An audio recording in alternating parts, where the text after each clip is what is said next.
بسم اللہ الرحمن الرحیم۔ ام المومنین حضرت حفصہ رضی اللہ تعالیٰ عنہ کی والد گرامی حضرت عمر فاروق 36 سال نبوت میں نور اسلام سے بہرور ہوئے۔ اسی دوران ان کے تمام اہل خانہ بھی اسی دولت سے سرفراز ہوئے۔ حضرت حفصہ بنت عمر بن خطاب اس منزل پر پہنچ چکی تھی جہاں لوگ اپنی بچیوں کی شادی کرتے ہیں۔ چنانچہ بیٹی کے رشتے کے لیے ان کی نظر انتخاب حضرت خنیس بن حذیفہ رضی اللہ تعالیٰ عنہ پر پڑی۔ چنانچہ دونوں کی شادی کر دی گئی۔ ہنسی خوشی زندگی کے دن گزارنے لگے۔ اسلام اور کفر کی پہلی مٹ بھیڑ میدان بدر میں ہوئی۔ اس دن رمضان المبارک کی 17 تاریخ 2 سن ہجری تھا۔ اسی غزوہ میں حضرت حفصہ بنت عمر فاروق کے شوہر حضرت خنیس بن حذیفہ بھی شریک تھے۔ بڑی پامردی اور جواں مردی سے دشمنوں کے خلاف لڑے اور خوب لڑے۔ دشمنوں کو بھی مارا اور خود بھی زخم کھائے، اتنے زخم کھائے کہ چور چور ہو گئے۔ اسی حالت میں انہیں واپس مدینہ منورہ لایا گیا جہاں انہوں نے غزوہ بدر میں زخم کھائے ہوئے زخمیوں کی بدولت جام شہادت نوش کیا۔ جب حضرت حفصہ رضی اللہ عنہ اپنے خاوند کی رفاقت و محبت سے محروم ہوئی اور بیوگی کی چادر اوڑھی تو اس وقت ان کی عمر 21 سال تھی۔ جب عدت کی مدت ختم ہوئی تو لامحالہ جوان بیٹی کی نکاح کی فکر ان کے والد گرامی حضرت عمر فاروق کو ستانے لگی۔ تمنا تھی کہ جلد سے جلد اس قدر دوبارہ آباد ہو جائے۔ وہ اس تلاش میں تھے کہ کوئی قابل اعتماد رفیق کی زندگی اس کے لیے مل جائے۔ اسی تذبذب کا شکار تھے۔ ان کا خیال حضرت عثمان غنی رضی اللہ تعالیٰ عنہ کی طرف گیا۔ میرا خیال ہے مجھے عثمان سے بات کرنی چاہیے۔ اس خیال سے کہ آتے ہی ان کے دل و دماغ میں اطمینان کی لہر دوڑ گئی۔ پھر وہ حضرت عثمان غنی رضی اللہ عنہ کے گھر کی طرف چل پڑے۔ وہ اس وقت گھر پر ہی تھے۔ بڑے پرتباک اور محبت سے حضرت عمر فاروق کو ملے۔ اگر تمہارے پاس آیا ہوں، حضرت عمر نے گفتگو کا آغاز کیا۔ کہو۔ حضرت عثمان غنی نے ہماتن گوش ہو گئے۔ تم جانتے ہو حفصہ بیوہ ہو چکی ہے۔ میں چاہتا ہوں کہ تم مجھ سے شادی کر لو۔ مجھے چند دن سوچ کر میں جواب دوں گا۔ حضرت عثمان غنی نے یہ جواب دیا۔ میں کچھ دن بعد حضرت عمر فاروق رضی اللہ تعالیٰ عنہ پھر حضرت عثمان غنی سے ملے۔ انہیں یقین تھا کہ عثمان مثبت جواب دیں گے۔ کیا سوچا ہے آپ نے حفصہ کے بارے میں؟ حضرت عمر فاروق نے پوچھا۔ حضرت عثمان غنی کہنے لگے، فی الحال میرا نکاح کرنے کا کوئی ارادہ نہیں۔ یہ جواب حضرت عمر فاروق کی توقع کے خلاف تھی۔ پھر وہ حضرت ابوبکر رضی اللہ تعالیٰ عنہ کے گھر کی طرف چل پڑے۔ دونوں بڑے پیارے دوست تھے۔ اس سے محبت سے تھوڑی دیر حضور صلی اللہ علیہ وسلم کا ذکر سے سکون حاصل کیا۔ حضرت ابوبکر رضی اللہ تعالیٰ عنہ نے کہا، عمر کس کام سے آئے ہو؟ کہا ہاں، انہوں نے جواب دیا۔ کہو۔ حضرت ابوبکر صدیق رضی اللہ تعالیٰ عنہ نے اپنی پوری توجہ ان کی جانب مذکور کر دی۔ آپ تو جانتے ہیں حفصہ بیوہ ہے۔ بالکل جانتا ہوں، تم اس کو اپنے حوالے عقد میں لے لو۔ حضرت عمر فاروق نے کہا اور غور سے حضرت ابوبکر صدیق کا چہرہ دیکھنے لگا اور کان ان کی آواز سننے کے لیے منتظر تھے وہ کیا جواب دیتے ہیں، مگر انہوں نے اس بات کا کوئی جواب نہ دیا۔ وہ اسی طرح خاموشی میں کچھ وقت گزر گیا۔ پھر حضرت عمر فاروق اٹھے اور چلے گئے۔ میں اپنے دوست اور دینی بھائی حضرت ابوبکر کی خاموشی پر سخت تعجب تھا۔ وہ سوچ بھی نہیں سکتے تھے ایسا رویہ اختیار کریں گے۔ دماغ میں پھر سوچوں کا ہجوم ہونے لگا اور نظروں کے سامنے چہرے گھومنے لگے۔ وہ سوچ رہے تھے اب کون ہے جس سے حفصہ کی بات کر کے بیٹی کی مستقبل کی انہیں سوچوں گہرے پانی میں اتار رکھا تھا۔ ایک دن وہ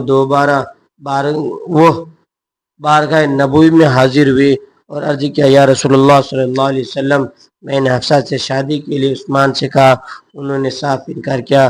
ابوبکر سے اسی ضمن میں بات کی، انہوں نے چپ چاپ ساتھ لی۔ اپنی مراد کی پریشانی معلوم ہوئی میں حضور اکرم صلی اللہ علیہ وسلم نے ارشاد فرمایا، فکر نہ کرو، حفصہ کی شادی اس شخص سے ہوگی جو ابوبکر عثمان سے افضل، اور عثمان کی شادی اس خاتون سے ہوگی جو حفصہ سے بہتر ہو۔ اپنے آقا و مولا جناب محمد رسول اللہ صلی اللہ علیہ وسلم کی بات سن کر حضرت عمر فاروق کو اطمینان قلب ہوا۔ پھر حضور اکرم صلی اللہ علیہ وسلم نے اپنے غلام و جانثار حضرت عمر فاروق سے کہا، تم اپنے بیٹی کی شادی میرے ساتھ کر دو۔ اللہ اکبر، اس سے بڑھ کر اور کیا خوش قسمتی ہو سکتی ہے۔ حضرت عمر فاروق نے اپنی بیٹی کا نکاح حضور اکرم صلی اللہ علیہ وسلم کے ساتھ بالعوض 400 درہم کر دیا۔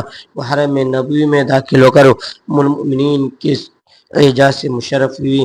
یہ شادی شعبان 4 ہجری میں ہوئی۔ اس نے حضرت عمر فاروق کو حضور صلی اللہ علیہ وسلم کے اور قریب کر دیا۔ ان کا قبیلہ عدی، جس کے پاس سفارت کی ذمہ داریاں تھیں، رسول اللہ کے ساتھ رشتہ معاشرت میں منسلک ہو گیا۔ جب حضرت حفصہ رضی اللہ تعالیٰ عنہ حضور اکرم صلی اللہ علیہ وسلم کی زوجت سے سرفراز ہوئی تو 2 ازواج مطہرہ پہلے ہی موجود تھی، ایک سودا بنت زمعہ، دوسرا عائشہ۔ مسجد نبوی سے متصل ہی حضرت حارثہ بن نعمان کے مکانات تھے۔ جب رسالت مآب کسی خاتون کا شرف زوجت سے نوازتے تو اپنا مکان خالی کر دیتے، اسی طرح انہوں نے ایک کے بعد دیگر تمام مکانات اپنے محبوب صلی اللہ علیہ وسلم کی نظر کر دیے تھے۔ ان میں 4 مکان تو کچی اینٹوں کے بنے تھے اور 5 مکان گاڑے اور کھجور کی شاخوں کے تھے۔ شادی کے بعد حضرت حفصہ رضی اللہ تعالی عنہا کو جس مکان میں رکھا گیا وہ مشرق کی جانب تھا۔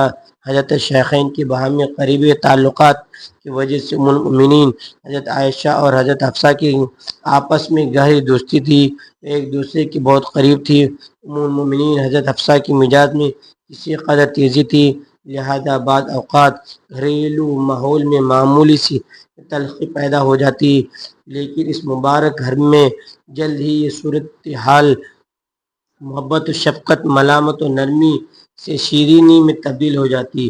حضرت عمر فاروق رضی اللہ تعالیٰ عنہ فرماتے ہیں، اللہ کی قسم، ہم عہد جہالت میں عورتوں کو خاطر میں نہ لاتے، دبا کر رکھتے تھے، لیکن جب ہم مدینہ آئے ہمیں یہاں ایسے لوگ ملے جن پر ان کی بیویاں حاوی تھیں۔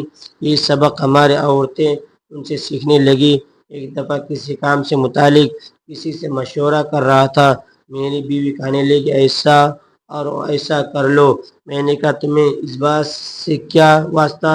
بیوی نے جواب دیا، تعجب ہے، اب اپنے کام میں کسی کی مداخلت گوارا نہیں کرتے، حالانکہ آپ کی بیٹی رسول اللہ سے تکرار کرتی ہے، آپ صلی اللہ علیہ وسلم کی رنجیدگی کا باعث بنتی ہے۔ یہ سن کر حضرت عمر نے اپنی چادر سنبھالی اور سیدھا بیٹی حفصہ کے گھر گیا۔ مجھے دیکھ کر خوش ہوئی۔ میں نے پوچھا، بیٹی کیا حضور صلی اللہ علیہ وسلم سے تکرار کرتی ہیں؟ جواب دیتی ہو جو انہیں گراں گزرتی ہے؟ ہاں، بیٹی نے جواب دیا۔ کیا تم اللہ اس کے رسول کے غضب سے نہیں ڈرتی ہو؟ تم ایسا کرتی ہو؟ پھر میں نے ان سے کہا، اللہ کے رسول صلی اللہ علیہ وسلم سے کبھی کوئی ایسی بات نہ کرنا جو ان کی طبیعت پر گرا گزرے، اور نہ ان سے کسی چیز کا مطالبہ کرنا، اور نہ ہی تم عائشہ سے ریس کرنا۔ رسول اللہ صلی اللہ علیہ وسلم کی محبت پر نازا ہیں۔ حضرت عبداللہ ابن عباس، حضرت عبداللہ ابن عمر رضی اللہ تعالیٰ عنہ روایت کرتے ہیں کہ رسول اللہ صلی اللہ علیہ وسلم نے حضرت حفصہ کو طلاق دی اور پھر رجوع فرمایا۔ حضرت انس بن مالک سے روایت ہے کہ رسول اللہ صلی اللہ علیہ وسلم نے جب حفصہ کو طلاق دی تو آپ علیہ السلام کو رجوع کا حکم ہوا، آپ نے رجوع فرمایا۔ قیس بن زید سے روایت ہے کہ رسول اللہ صلی اللہ علیہ وسلم نے ایک دفعہ حضرت حفصہ کو طلاق کا ارادہ کیا، اتفاق سے اس موقع پر حضرت حفصہ کے ماموں کا ان کے گھر آنا ہوا، وہ بے اختیار رو پڑی اور کہنے لگی، خدا کی قسم، یہ مت سمجھنا کسی اکتاہٹ یا بیزاری کی وجہ سے آخرت نے مجھے طلاق دی ہے، اور جیسا کہ ارشاد ربانی، اے نبی، جب تم طلاق دو عورتوں کو ان کی طلاق دو ان کی عدت پر اور گنتے رہو اس وقت تک۔ حضور صلی اللہ علیہ وسلم پہلی طلاق کہیں ذکر فرمایا تھا جس کے بعد رجوع کا امکان تو باقی تھا، مگر رسول اللہ نے کسی سے شکایت کی بجائے حضور صلی اللہ علیہ وسلم کا دفاع کرتے ہوئے ذمہ داری اپنے سر لے رہی تھی، جس سے ان کا جذبہ ہدایت ظاہر و ساری ہے۔ حضور صلی اللہ علیہ وسلم گھر تشریف لائے، حضرت حفصہ اپنے چادر سنبھالنے لگی، رسول اللہ صلی اللہ علیہ وسلم نے فرمایا جبرائیل میرے پاس آئے اور مجھے کہا حفصہ سے رجوع کر لیں، روزے رکھنے والی بہت عبادت گزار ہیں اور یہ جنت میں بھی آپ کے ساتھ ہوں گی۔ بلا شبہ اللہ تعالیٰ کی طرف سے حضرت حفصہ کے حق میں یہ عظیم الشان گواہی ہے، جس سے آپ کے روحانی مقام کو بھی اندازہ ہو جاتا ہے۔ دوسری روایت میں ذکر ہے حضرت حفصہ کی طلاق کی اطلاع حضرت عمر فاروق کو پہنچی تو انہوں نے سب کی فکر مند کی اور گھبراہٹ کے عالم میں اپنے سر پر خاک دار کر کر کہا جب میری بیٹی رسول اللہ کے عقد میں نہیں رہی تو اللہ عمر کی کیا پرواہ کرے گا۔ حضرت عمر کا یہ رد عمل ان کی کمال عاجزی انکساری کے ساتھ محبت رسول کو بھی ظاہر کرتا ہے۔ حضرت عمر فاروق اپنے تمام تر جرأت اور حوصلہ مندی کے باوجود بہت فکر مند ہوئے، یہ رشتہ نہ رہا تو خدا کو کیا معلوم کیا بنے گا۔ اللہ پاک نے ان کی التجا سنی، چنانچہ دوسری روایت کے مطابق حضرت صلی اللہ علیہ وسلم نے اس موقع پر یہ بھی فرمایا اللہ تعالیٰ نے مجھے حفصہ سے رجوع کا حکم دیا، اس کا ایک سبب حضرت عمر فاروق پر اللہ کی رحمت و شفقت کا اظہار بھی ہے۔ چنانچہ رسول اللہ نے طلاق سے رجوع کیا۔ یہ واقعہ طلاق سیاہ ستہ کی کتب ابو داؤد، نسائی، ابن ماجہ اور دیگر کتب طبرانی اور ابن سعد وغیرہ میں بھی مذکور ہے، جو جائے اعتراض نہیں، کیونکہ عام حالات میں طلاق کی ناپسندگی کے باوجود عند ضرورت ایک جائز اور حلال عمل نہیں، ایک جائز اور نہ صرف خلاف تعلیم قرآن نہیں بلکہ اخلاق کے لحاظ سے بھی اس میں کوئی برائی نہیں، بلکہ تقویٰ کے لحاظ سے ایسی کارروائی پر اندر عقل بھی کوئی اعتراض نہیں۔ عہد عثمانی میں جب اجمیوں کی کثیر تعداد داخل اسلام ہوئی تو قرآن حکیم کی کتابت، املا، تلفظ، تلاوت میں اختلاف کی صورتیں پیدا ہوئی۔ خلیفہ سوم امیر المؤمنین حضرت عثمان غنی ذو النورین رضی اللہ تعالیٰ عنہ نے ام المؤمنین حضرت حفصہ بنت عمر فاروق رضی اللہ تعالیٰ عنہ کے پاس جو نسخہ قرآن تھا وہ بھی نقول اکٹھی کر کے اپنی مہر کے ساتھ اپنے مملکت کے مختلف شہروں میں بھیجوا دی تاکہ ہر جگہ ایک طرح کی کتابت و قرات ہو، اس کی اختلاف کی کوئی گنجائش نہ رہے۔ لہذا قرآن کی ترتیب و تدوین اس کی حفاظت کا سہارا بھی حضرت ام المومنین حضرت حفصہ رضی اللہ تعالیٰ عنہ کے سر ہے۔ سن 41 ہجری 59 برس کی عمر میں ام المومنین حضرت حفصہ رضی اللہ تعالیٰ عنہ اس دنیا سے کوچ کیا۔ ناظرین ویڈیو اچھی لگی ویڈیو کو لائک کریں، شیئر کریں، اگلی ویڈیو اور چینل کو سبسکرائب کریں۔ اگلی ویڈیو تک کے لیے اجازت دیجیے، اللہ حافظ۔